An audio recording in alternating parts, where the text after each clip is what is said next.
Isang magandang araw po muli sa inyo mga kapatid, mga kaibigan. Muli po nandito si Balintataw ng Agila upang kayo po ay handugan ng isa na naman pong tula. Ang pamagat po ng tula na aking bibigkasin, Pandemic Part 3.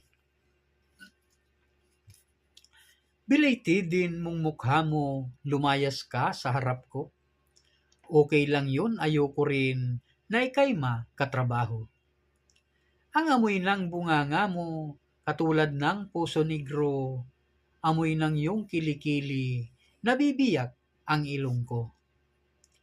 Makalabas na nga dito sa office mong amoy utot, kasing bantot ng mukha mo sa imburnal ay hinugot. Huy tamulmol pintasiro, akala mo'y di ka bugok, siguro ay nagmana ka sa tatay mong isang ingot. Sige ikay lumabas na, pumasok na ang kasunod. Good morning sir, yan ang bati ng inyo pong abang lingkod.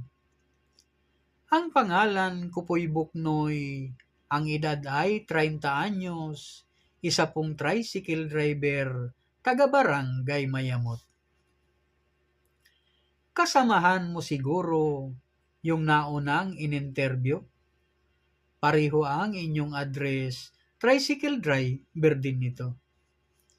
Siya po ay katuda ko, mahusay at matalino. Sino ba sa inyong dalawa ang pinaka matalino? Siyempre po si paring Tukmol, kaya nga siya ay idol ko. Kung gayon ay labas ka na, tapos na ang interview mo.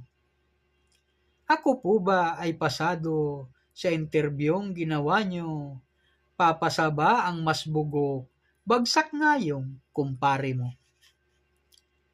Grabe siya kung makabugok, ang baho nga ng bad breath mo.